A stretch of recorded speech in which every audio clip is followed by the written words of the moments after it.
സാധാരണയായി നമ്മൾ order place ചെയ്യേണ്ടത് ചാർട്ടിൻ്റെ ഇമ്പോർട്ടൻറ്റ് ലെവൽസ് ആയിട്ടുള്ള ഡിമാൻഡ് ആൻഡ് സപ്ലൈ സോൺസിനെ ബേസ് ചെയ്തിട്ടായിരിക്കണം. ഓർഡേഴ്സ് ബൈ ചെയ്യേണ്ടത് ഡിമാൻഡ് സോണിൽ നിന്നും ഓർഡേഴ്സ് സെല്ല് ചെയ്യുന്നത് സപ്ലൈ സോണിൽ നിന്നുമായിരിക്കണം. അതാണ് പൊതുവെയുള്ള മെത്തേഡ് ഓഫ് ഓർഡർ സ്ട്രക്ചർ. എന്നാൽ ഡിമാൻഡ് സപ്ലൈ സോണുകൾ അറിഞ്ഞതുകൊണ്ട് മാത്രം ട്രേഡിംഗ് ഓർഡേഴ്സ് കറക്റ്റായിട്ട് എക്സിക്യൂട്ട് ചെയ്യാൻ പറ്റണമെന്നില്ല.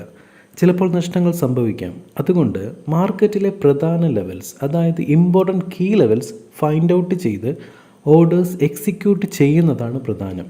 ഈ എപ്പിസോഡിൽ ഡിമാൻഡ് ആൻഡ് സപ്ലൈ സോണുകളിലെ മോസ്റ്റ് പവർഫുൾ കീ ലെവലായിട്ടുള്ള ഓർഡർ ബ്ലോക്കുകളെക്കുറിച്ചും അവ എങ്ങനെ ഡ്രോ ചെയ്യാമെന്നും അതിനെ ബേസ് ചെയ്യുന്ന റൂൾസുകളും വാലിഡ് ആയിട്ടുള്ള ഓർഡർ ബ്ലോക്കുകളെ ഐഡൻറ്റിഫൈ ചെയ്യുന്നത് എങ്ങനെയെന്നും മാർക്കറ്റ് ചാർട്ടിൻ്റെ സഹായത്തോടെ നമുക്ക് പരിശോധിക്കാം. അതിനു മുമ്പായി ഓർഡർ ബ്ലോക്കിൻ്റെ ഡെഫിനേഷൻ നമുക്ക് നോക്കാം. Order blocks are the optimized areas of supply and demand.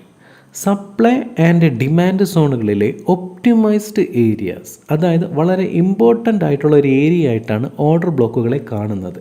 അത് എന്തുകൊണ്ടെന്നാൽ സപ്ലൈ ആൻഡ് ഡിമാൻഡ് സോണുകളിൽ ലാർജ് മാർക്കറ്റ് പാർട്ടിസിപ്പൻസ് ആയിട്ടുള്ള സെൻട്രൽ ബാങ്കുകൾ, ലാർജ് ഫിനാൻഷ്യൽ ഇൻസ്റ്റിറ്റ്യൂഷൻസുകൾ അവർ ലാർജ് ക്വാണ്ടിറ്റീസ് ഓഫ് ഓർഡേഴ്സിലൂടെ ഡിമാൻഡ് സപ്ലൈ സോണുകളിലെ ചില പർട്ടിക്കുലർ ഭാഗത്തുള്ള അസറ്റ് അക്യുമുലേറ്റ് ചെയ്യുന്നു, ശേഖരിക്കുന്നു. അതിൻ്റെ ഫലമായി അത്തരം സോണുകളിലെ ആ പർട്ടിക്കുലർ പൊസിഷൻസിൽ മാസീവായിട്ടുള്ള പ്രൈസ് മൂവ്മെൻ്റ് ഉണ്ടാകുന്നു. മറ്റൊരു വിധത്തിൽ പറഞ്ഞാൽ ഇത്തരം മാസീവ് മൂവ്മെൻ്റ് ഉണ്ടാകുന്ന സിറ്റുവേഷൻസിൽ മാർക്കറ്റിലെ ബയേഴ്സിൻ്റെയും സെല്ലേഴ്സിൻ്റെയും ഓർഡേഴ്സുകൾ തമ്മിൽ ഒരു ഇംബാലൻസ് ഫോം ചെയ്യുന്നു. അതായത് ഒരു അസന്തുലിത അവസ്ഥയ്ക്ക് കാരണമാകുന്നു. പിന്നെ എന്തുകൊണ്ട് ഓർഡർ ബ്ലോക്കുകൾ ഇത്ര ഇമ്പോർട്ടൻ്റ് ആണെന്ന് പറയുന്നത് വെച്ചാൽ ഇത്തരം സെൻട്രൽ ബാങ്കുകളും ലാർജ് ഫിനാൻഷ്യൽ ഇൻസ്റ്റിറ്റ്യൂഷൻസുകളും ലാർജ് ക്വാണ്ടിറ്റി ഓർഡേഴ്സുകൾ പ്ലേസ് ചെയ്യുന്ന സപ്ലൈ ഡിമാൻഡ് സോണുകളിലെ ആ പർട്ടിക്കുലർ പൊസിഷൻസിൽ പ്രൈസ് വീണ്ടും എത്തുമ്പോൾ മാർക്കറ്റിൽ ഒരു സിഗ്നിഫിക്കൻ്റ് റിയാക്ഷൻ, അതായത് ഒരു ശക്തമായ മൂവ്മെൻറ്റ് നമുക്ക് അവിടെ പ്രതീക്ഷിക്കാവുന്നതാണ്. ഒരു അപ് ട്രെൻഡിൽ, അതായത് ബുള്ളിഷ് സിനേരിയയിൽ ഓർഡർ ബ്ലോക്കുകൾ എങ്ങനെ ഐഡൻറ്റിഫൈ ചെയ്യാമെന്ന് നോക്കാം. ഫസ്റ്റ് കണ്ടീഷനിൽ ഒരു ശക്തമായ ബുള്ളിഷ് മൂവ്മെൻറ്റിൻ്റെ തൊട്ട് മുന്നത്തെ ബിയറിഷ് ക്യാൻഡിലിനെ ഓർഡർ ബ്ലോക്ക് സോണായിട്ട് നമുക്ക് മാർക്ക് ചെയ്യാവുന്നതാണ്. സെക്കൻഡ് കണ്ടീഷനിൽ ഒരു ശക്തമായ ബുള്ളിഷ് മൂവ്മെൻറ്റിൻ്റെ തൊട്ട് മുന്നത്തെ വീക്കായിട്ടുള്ള ബുള്ളിഷ് ക്യാൻഡിലിനെയും ഓർഡർ ബ്ലോക്ക് സോണായിട്ട് പരിഗണിക്കാവുന്നതാണ്. ഇതേ സെയിം കണ്ടീഷനാണ് ഡൗൺ ട്രെൻഡിലും, അതായത് ബിയറിഷ് സിനേരിയയിലും പറയുന്നത്. ഫസ്റ്റ് കണ്ടീഷനിൽ ശക്തമായ ബിയറിഷ് മൂവ്മെൻറ്റ് ഉണ്ടാകുമ്പോൾ തൊട്ട് മുന്നത്തെ ബുള്ളിഷ് ക്യാൻഡിലിനെ ഓർഡർ ബ്ലോക്ക് സോണായിട്ട് മാർക്ക് ചെയ്യാം. സെക്കൻഡ് കണ്ടീഷനിൽ ശക്തമായ ബിയറിഷ് മൂവ്മെൻറ്റ് ഉണ്ടാകുമ്പോൾ വീക്കായിട്ടുള്ള ബിയറിഷ് ക്യാൻഡിലിനെയും ഓർഡർ ബ്ലോക്ക് സോണായിട്ട് കൺസിഡർ ചെയ്യാം. മാർക്കറ്റ് ചാർട്ടിലൂടെ അപ് ട്രെൻഡിൻ്റെ ഓർഡർ ബ്ലോക്ക് സോണുകൾ എങ്ങനെ ഐഡൻറ്റിഫൈ ചെയ്യാമെന്ന് നോക്കാം. നിങ്ങൾക്കും ഈ ചാർട്ടിലൂടെ ശക്തമായ ബുള്ളിഷ് മൂവ്മെൻറ്റ് എളുപ്പത്തിൽ പോയിൻ്റ് ഔട്ട് ചെയ്യാവുന്നതാണ്. മാർക്കറ്റിൽ ഇത്തരം ശക്തമായ മൂവ്മെൻറ്റുകൾ ഉണ്ടാകുമ്പോൾ ബയേഴ്സിൻ്റെയും സെല്ലേഴ്സിൻ്റെയും ഓർഡേഴ്സുകൾ തമ്മിൽ ഒരു ഇംബാലൻസ് ഫോം ചെയ്യുമെന്ന് നേരത്തെ പറഞ്ഞിരുന്നു. ബുള്ളിഷ് സിനേരിയയിൽ ഡിഫൈൻ ചെയ്തതുപോലെ ഒരു ശക്തമായ ബുള്ളിഷ് മൂവ്മെൻറ്റിൻ്റെ തൊട്ട് മുന്നത്തെ ബിയറിഷ് ക്യാൻഡിലോ അല്ലെങ്കിൽ വീക്കായിട്ടുള്ള ബുള്ളിഷ് ക്യാൻഡിലോ ഓർഡർ ബ്ലോക്ക് സോണായിട്ട് കൺസിഡർ ചെയ്യാമെന്നും പറഞ്ഞിരുന്നു. ഈ ചാർട്ടിലൂടെ നമുക്കത് പരിശോധിക്കാം. ഈ ചാർട്ടിൽ ഈ ഭാഗത്ത് ശക്തമായ ഒരു ബുള്ളിഷ് മൂവ്മെൻറ്റ് നടക്കുകയാണ്. അതിൻ്റെ തൊട്ട് മുന്നത്തെ ബിയറിഷ് ക്യാൻഡിലിനെ ഓർഡർ ബ്ലോക്ക് സോണായിട്ട് മാർക്ക് ചെയ്യും. ഇവിടെയും ശക്തമായ ബുള്ളിഷ് മൂവ്മെൻറ്റ് നടക്കുന്നു. ആ ക്യാൻഡിലിനെ തൊട്ട് മുന്നത്തെ വീക്കായിട്ടുള്ള ബുള്ളിഷ് ക്യാൻഡിലിനെയും റൂള് പ്രകാരം ഓർഡർ ബ്ലോക്ക് സോണായിട്ട് മാർക്ക് ചെയ്യാം. അതുപോലെ ഈ ഭാഗത്തും ശക്തമായ ബുള്ളിഷ് മൂവ്മെൻറ്റ് നടക്കുന്നു. അതിൻ്റെ തൊട്ട് മുന്നത്തെ ബിയറിഷ് ക്യാൻഡിലിനെ ഓർഡർ ബ്ലോക്ക് സോണായിട്ട് മാർക്ക് ചെയ്യും. ചാർട്ടിലെ തുടർന്നുള്ള ശക്തമായ ബുള്ളിഷ് മൂവ്മെൻറ്റിൻ്റെ ഓർഡർ ബ്ലോക്ക് സോണുകൾ റൂളിൽ പറഞ്ഞതുപോലെ മാർക്ക് ചെയ്യാം. ബുള്ളിഷ് ഓർഡർ ബ്ലോക്ക് സിനേരിയയിൽ ശക്തമായ ബുള്ളിഷ് മൂവ്മെൻറ്റ് നടക്കുമ്പോൾ തൊട്ട് മുന്നത്തെ ബിയറിഷ് ക്യാൻഡിലോ വീക്ക് ബുള്ളിഷ് ക്യാൻഡിലോ ഓർഡർ ബ്ലോക്ക് സോണായിട്ട് കൺസിഡർ ചെയ്യാമെന്ന് പറഞ്ഞു. അത്തരം ക്യാൻഡിൽ സ്റ്റിക്സ് നമ്മൾ ഓർഡർ ബ്ലോക്ക് സോണായിട്ട് മാർക്ക് ചെയ്യുമ്പോൾ ക്യാൻഡിലിൻ്റെ ബോഡി സൈസിനേക്കാളും ലാർജ് സൈസ്ഡ് വിക്കാണെങ്കിൽ ആ വിക്കിനെയാണ് ഓർഡർ ബ്ലോക്ക് സോണായിട്ട് മാർക്ക് ചെയ്യേണ്ടതെന്നാണ് റൂളിൽ പറയുന്നത്. ഇപ്പോൾ നമ്മൾക്ക് ഓർഡർ ബ്ലോക്കിനെ കുറിച്ചൊരു ബേസ് വിഷൻ ഉണ്ട്.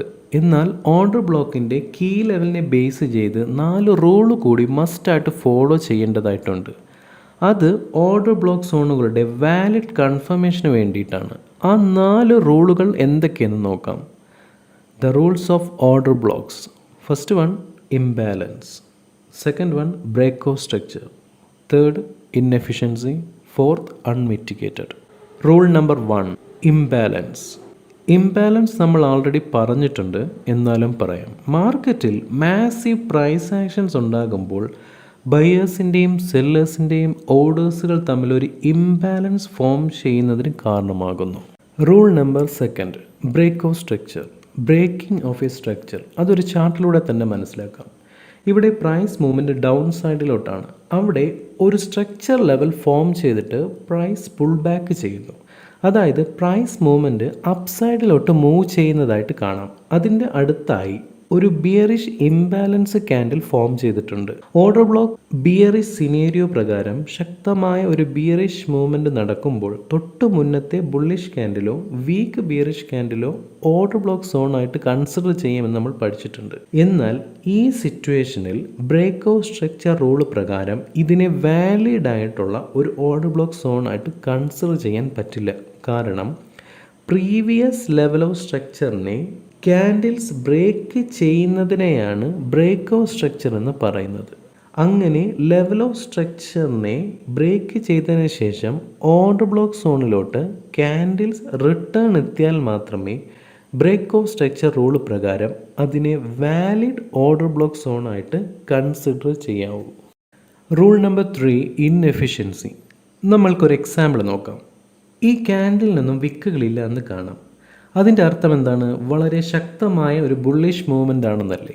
എന്നാൽ ഈ ക്യാൻഡിൽസിന് വിക്കുകൾ ഉണ്ടെങ്കിലോ? ആദ്യത്തെ ക്യാൻഡിൽ സ്ട്രക്ചറിലേക്ക് നോക്കാം. അതിൻ്റെ ഫസ്റ്റ് ക്യാൻഡിൽ നിന്നും പ്രൈസ് ലെവൽ സെക്കൻഡ് ക്യാൻഡിലിന് നല്ലൊരു ഹൈയിൽ എത്തിയിട്ടുണ്ടെന്ന് കാണാം. എന്നിട്ട് അവിടുന്ന് പ്രൈസ് പുൾ ബാക്ക് ചെയ്ത് ആദ്യത്തെ ക്യാൻഡിലിൻ്റെ ക്ലോസിംഗ് റേഞ്ച് വരെ പ്രൈസ് ലെവൽ എത്തുന്നതായും കാണാം. ആ പ്രൈസ് റേഞ്ചിൽ നിന്നും എല്ലാ പെൻഡിങ് ബൈ ഓർഡേഴ്സും കളക്ട് ചെയ്ത് സ്ട്രോങ് പുൾ ബാക്ക് ചെയ്യുന്നതായി നമുക്ക് മൂന്നാമത്തെ ക്യാൻഡിലിൻ്റെ ക്ലോസിംഗ് റേഞ്ചിലൂടെ മനസ്സിലാക്കാവുന്നതാണ്. ഓർഡർ ബ്ലോക്കിൻ്റെ ബുള്ളിഷ് സിനേരിയയിൽ നമ്മൾ പറഞ്ഞിട്ടുണ്ട്, ശക്തമായ ബുള്ളിഷ് മൂവ്മെൻറ്റിൻ്റെ തൊട്ട് മുന്നത്തെ വീക്ക് ബുള്ളിഷ് ക്യാൻഡിലിനെയും ഓർഡർ ബ്ലോക്ക് സോണായിട്ട് കൺസിഡർ ചെയ്യാമെന്ന്. ഈ ക്യാൻഡിൽ സ്ട്രക്ചറിൽ ഈ വീക്ക് ബുള്ളിഷ് ക്യാൻഡിലിനെ ഓർഡർ ബ്ലോക്ക് സോണായിട്ട് കൺസിഡർ ചെയ്യാം. എന്നാൽ ആ ഓർഡർ ബ്ലോക്ക് സോണിലോട്ട് മൂന്നാമത്തെ ക്യാൻഡിലിൻ്റെ പ്രൈസ് ലെവൽ എത്തിയത് കൊണ്ട് വീണ്ടും ഓർഡർ ബ്ലോക്ക് സോണിലോട്ട് പ്രൈസ് മൂവ്മെൻറ്റ് ഉണ്ടാകാനുള്ള സാധ്യത വളരെ കുറവായിരിക്കും. കാരണം അവിടെ നിലവിൽ ബൈ പെൻഡിങ് ഓർഡേഴ്സ് എക്സിസ്റ്റ് ചെയ്യുന്നില്ല. മൂന്നാമത്തെ ക്യാൻഡിലിൻ്റെ പ്രൈസ് മൂവ്മെൻറ്റിലൂടെ ആൾറെഡി പെൻഡിങ് ഓർഡേഴ്സ് കളക്ട് ചെയ്ത് പുൾ ബാക്ക് ചെയ്തതായി കാണാം. എന്തെന്നാൽ ഓർഡർ ബ്ലോക്ക് സോണുകൾ വൺ ടൈം യൂസിനായിട്ടാണ് കൺസിഡർ ചെയ്യേണ്ടത്. എന്നാൽ രണ്ടാമത്തെ ക്യാൻഡിൽ സ്ട്രക്ചറിൽ സ്ട്രോങ് ബുള്ളിഷ് മൂവ്മെൻറ്റ് നടക്കുകയും ഓർഡർ ബ്ലോക്ക് സോണിലോട്ട് പ്രൈസ് ലെവൽ എത്താതിരിക്കുന്നതായും കാണാം. അതുകൊണ്ട് പ്രൈസ് മൂവ്മെൻറ്റ് ആ ഓർഡർ ബ്ലോക്ക് സോണിലോട്ട് പെൻഡിങ് ഓർഡേഴ്സ് കളക്ട് ചെയ്യാൻ എത്തുമെന്ന സാധ്യത വളരെ കൂടുതലാണ്. ഇത്തരം ഡിമാൻഡ് സോണുകളിലെ ഓർഡർ ബ്ലോക്കുകളിലാണ് ബൈയിങ് ഓർഡേഴ്സ് പ്ലേസ് ചെയ്യാൻ നമ്മൾ വെയിറ്റ് ചെയ്യേണ്ടത്. ഇതാണ് ഇൻഎഫിഷ്യൻസിയുടെ concept. Rule number 4, അൺമിറ്റിഗേറ്റഡ്. Order block സോണുകൾ വൺ ടൈം യൂസിനായിട്ടാണ് കൺസിഡർ ചെയ്യേണ്ടതെന്ന് ആൾറെഡി പറഞ്ഞു. ഒരു എക്സാമ്പിൾ നോക്കാം. ഈ ചാർട്ടിൽ ഒരു ഡൗൺ ട്രെൻഡാണ്. ഇവിടെ സ്ട്രോങ് ആയിട്ട് ഒരു ബിയറിഷ് ക്യാൻഡിൽ മൂവ്മെൻറ്റ് നടക്കുന്നു. അതിൻ്റെ പ്രീവിയസ് ക്യാൻഡിലിനെ ഓർഡർ ബ്ലോക്ക് സോണായിട്ട് മാർക്ക് ചെയ്യുന്നു. ആ ഓർഡർ ബ്ലോക്ക് സോണിലോട്ട് ബുള്ളിഷ് ക്യാൻഡിൽ മിറ്റിഗേറ്റ് ചെയ്യുന്നതായി കാണാം. അതാണ് ഫസ്റ്റ് ടെസ്റ്റായിട്ട് മെൻഷൻ ചെയ്തേക്കുന്നത്. അതായത് ആ സോണിലെ പെൻഡിങ് ഓർഡേഴ്സ് കളക്ട് ചെയ്ത് ബിയറിഷ് ക്യാൻഡിൽസ് പുൾ ബാക്ക് ചെയ്യുന്നുണ്ട്. ആ പൊസിഷനിൽ സെല്ലിംഗ് ഓർഡേഴ്സ് പ്ലേസ് ചെയ്യാവുന്നതാണ്. എന്നാൽ അതേ ഓർഡർ ബ്ലോക്ക് സോണിലോട്ട് വീണ്ടും പ്രൈസ് മൂവ്മെൻറ്റ് ചെയ്യുന്നുണ്ട്. അതാണ് സെക്കൻഡ് ടെസ്റ്റായിട്ട് മെൻഷൻ ചെയ്തേക്കുന്നത്. അവിടെ പെൻഡിങ് ഓർഡേഴ്സ് എക്സിസ്റ്റ് ചെയ്യാനുള്ള സാധ്യത വളരെ കുറവായതിനാൽ അവിടെ സെല്ലിംഗ് ഓർഡേഴ്സ് പ്ലേസ് ചെയ്യാതിരിക്കുന്നതാണ് ബെറ്റർ. കാരണം നേരത്തെ പറഞ്ഞതുപോലെ ഓർഡർ ബ്ലോക്ക് സോണുകൾ വൺ ടൈം യൂസിനായിട്ടാണ് കൺസിഡർ ചെയ്യേണ്ടത്. പ്രാക്ടിക്കൽ സെഷനിലൂടെ മാർക്കറ്റിലെ ബിയറിഷ് ട്രെൻഡിൻ്റെ, അതായത് ഡൗൺ ട്രെൻഡിൻ്റെ ഹൈലി വാലിഡ് ആയിട്ടുള്ള ഓർഡർ ബ്ലോക്ക് സോണുകൾ എങ്ങനെ ഫൈൻഡ് ഔട്ട് ചെയ്യാമെന്ന് നോക്കാം. ഇതൊരു ഡൗൺ ട്രെൻഡ് ഫോർമേഷൻ ആണ്. ഇതിൻ്റെ സ്ട്രക്ചർ ലെവൽസ് ആയിട്ടുള്ള lower low, lower high, lower low, lower high, lower low, lower high, lower low, lower high, lower low, lower high, lower low, lower high എന്നീ price റേഞ്ചിലൂടെ മാർക്കറ്റിന്റെ down സൈഡിലോട്ട് trend follow ചെയ്യുന്നതായി കാണാം. ഇതൊരു down trend ആയതുകൊണ്ട് ആദ്യമായി ഇതിന്റെ ലോവർ ഹൈ പൊസിഷനിൽ ഉണ്ടാകുന്ന ശക്തമായ ബിയറിഷ് മൂവ്മെന്റ്, അതായത് ബിയറിഷ് ഇംബാലൻസ് മൂവ്മെന്റ് ഐഡന്റിഫൈ ചെയ്യുക. ഈ ഭാഗത്തായി ശക്തമായ ബിയറിഷ് മൂവ്മെന്റ് നടക്കുന്നതായി കാണാം. ബിയറിഷ് സിനേരിയോ പ്രകാരം ശക്തമായ ബിയറിഷ് മൂവ്മെന്റിന്റെ തൊട്ടു മുന്നത്തെ ബുള്ളിഷ് ക്യാൻഡിലോ വീക്ക് ആയിട്ടുള്ള ബിയറിഷ് ക്യാൻഡിലോ ഓർഡർ ബ്ലോക്ക് സോൺ ആയിട്ട് മാർക്ക് ചെയ്യാമെന്ന് നമ്മൾ തിയററ്റിക്കൽ സെഷനിലൂടെ പഠിച്ചതാണ്. അതുകൊണ്ട് ഈ ബുള്ളിഷ് ക്യാൻഡിലിനെ ഓർഡർ ബ്ലോക്ക് സോൺ ആയിട്ട് മാർക്ക് ചെയ്യാം. രണ്ടാമതായി റൂളിലെ ബ്രേക്ക് ഔട്ട് സ്ട്രക്ചർ ഈ ക്യാൻഡിൽസ് ഫോർമേഷനിൽ വാലിഡ് ആണോ എന്ന് പരിശോധിക്കാം. ഡൗൺ ട്രെൻഡിലെ സ്ട്രക്ചർ ലെവലായ ലോവർ ലോയെ ക്യാൻഡിൽസ് ബ്രേക്ക് ചെയ്യുന്നതാണ് ബ്രേക്ക് ഔട്ട് സ്ട്രക്ചർ എന്ന് പറഞ്ഞിട്ടുണ്ട്. ഈ സ്ട്രക്ചറിലെ പ്രീവിയസ് ലോവർ ലോയെ കണ്ടെത്തി മാർക്ക് ചെയ്യുക. ഈ ഭാഗത്തല്ലേ പ്രീവിയസ് ലോവർ ലോ, അപ്പോൾ ഇവിടെ മാർക്ക് ചെയ്യാം. ഈ ഭാഗത്ത് ശക്തമായി ബിയറിഷ് ക്യാൻഡിൽസ് പ്രീവിയസ് ലോവർ ലോയെ ബ്രേക്ക് ചെയ്ത് ഡൗൺ സൈഡിലോട്ട് മൂവ് ചെയ്യുന്നുണ്ടല്ലോ. അതിൻ്റെ അർത്ഥം എന്താണ്? ബ്രേക്ക് ഔട്ട് സ്ട്രക്ചർ ഈ ക്യാൻഡിൽസ് ഫോർമേഷനിൽ വാലിഡ് ആണ്. എന്നാൽ ഈ പ്രീവിയസ് ലോവർ ലോയെ ക്യാൻഡിൽസ് ബ്രേക്ക് ചെയ്യാതെയാണ് ഓർഡർ ബ്ലോക്ക് സോണിലോട്ട് മൂവ് ചെയ്തതെങ്കിൽ ബ്രേക്ക് ഔട്ട് സ്ട്രക്ചർ റൂൾ പ്രകാരം അതിനെ വാലിഡ് ഓർഡർ ബ്ലോക്ക് സോണായിട്ട് കൺസിഡർ ചെയ്യാൻ കഴിയില്ല എന്നും തിയററ്റിക്കൽ സെഷനിലൂടെ പഠിച്ചതാണ്. മൂന്നാമതായി ഓർഡർ ബ്ലോക്കിന്റെ ഇൻഎഫിഷ്യൻസി റൂൾ പ്രകാരം ഈ ക്യാൻഡിൽസ് ഫോർമേഷൻ വാലിഡ് ആണോ എന്ന് നോക്കാം. ഓർഡർ ബ്ലോക്ക് സോൺ മാർക്ക് ചെയ്തതിന് ശേഷമുള്ള ബിയറിഷ് ക്യാൻഡിൽസ് ശക്തമായി ഡൗൺ സൈഡിലോട്ട് മൂവ് ചെയ്യുന്നതായി കാണാം. അതിൽ ഒരു ക്യാൻഡിൽസും ഓർഡർ ബ്ലോക്ക് സോൺ ആയിട്ട് കൺസിഡർ ചെയ്ത ബുള്ളിഷ് ക്യാൻഡിലിന്റെ പെൻഡിങ് ഓർഡേഴ്സ് കളക്ട് ചെയ്യാനെത്തുന്നില്ല എന്നത് വ്യക്തമാണ്. അതുകൊണ്ട് നിലവിൽ അവിടെ പെൻഡിങ് ഓർഡേഴ്സ് എക്സിസ്റ്റ് ചെയ്യുന്നതായി മനസ്സിലാക്കാം. ഈ order block zone inefficiency rule പ്രകാരം ഹൈലി വാലിഡ് ആയിട്ട് പരിഗണിക്കാം.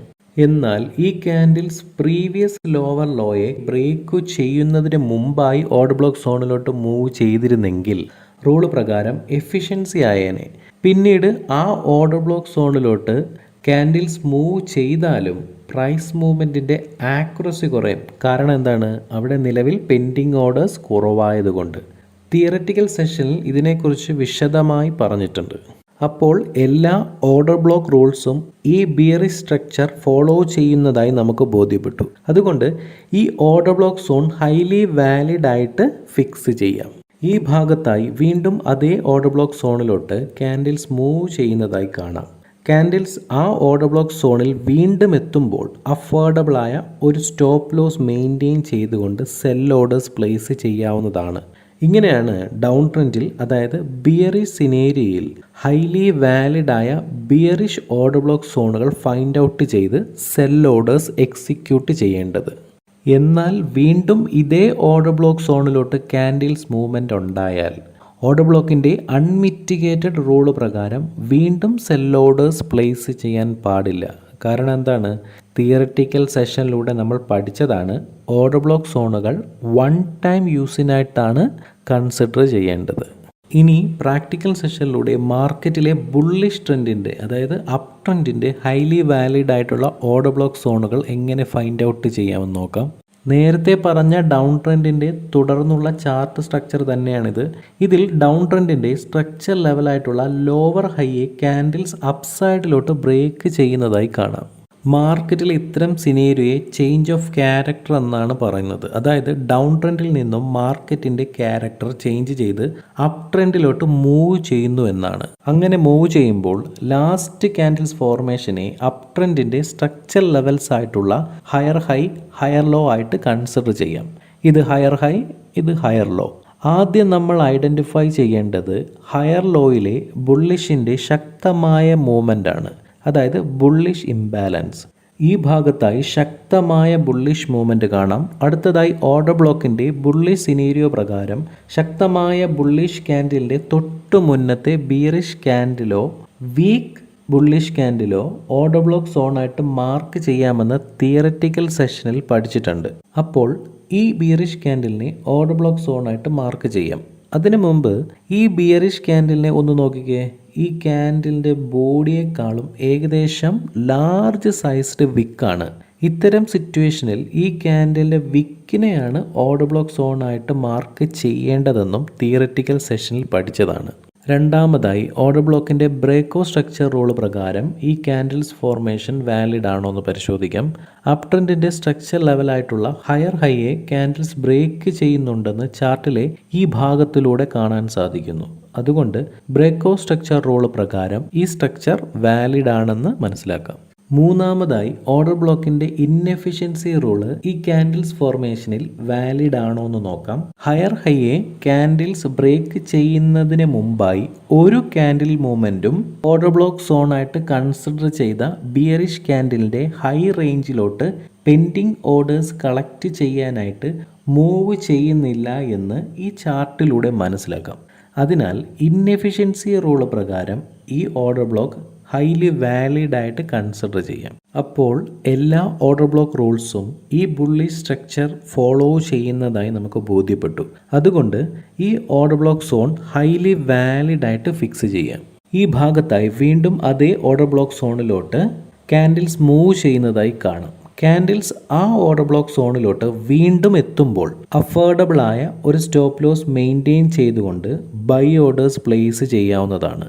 ഇങ്ങനെയാണ് അപ് ട്രെൻഡിൽ, അതായത് ബുള്ളിഷ് സിനേരിയയിൽ ഹൈലി വാലിഡ് ആയ ബുള്ളിഷ് ഓർഡർ ബ്ലോക്ക് സോണുകൾ ഫൈൻഡ് ഔട്ട് ചെയ്ത് ബൈ ഓർഡേഴ്സ് എക്സിക്യൂട്ട് ചെയ്യേണ്ടത്. ഇവിടെയും അൺമിറ്റിഗേറ്റഡ് റൂള് പ്രകാരം വീണ്ടും ഈ ഓർഡർ ബ്ലോക്ക് സോണിലോട്ട് ക്യാൻഡിൽസ് മൂവ്മെൻ്റ് ഉണ്ടായാൽ അവിടെ ബൈ ഓർഡേഴ്സ് എക്സിക്യൂട്ട് ചെയ്യാൻ പാടുള്ളതല്ല. കാരണം നേരത്തെ പറഞ്ഞതുപോലെ ഓർഡർ ബ്ലോക്ക് സോണുകൾ വൺ ടൈം യൂസിനായിട്ടാണ് കൺസിഡർ ചെയ്യേണ്ടത്. ഓർഡർ ബ്ലോക്കിനെ കുറിച്ചുള്ള ഈ വീഡിയോ ഇവിടെ വൈൻഡപ്പ് ചെയ്യുകയാണ്. നിങ്ങളുടെ ട്രേഡിംഗ് പ്ലാനിനെ ഇംപ്രൂവ് ചെയ്യാൻ സഹായിക്കുന്ന വീഡിയോസ് ഈ ചാനലിലൂടെ തുടർന്നും പ്രതീക്ഷിക്കാം.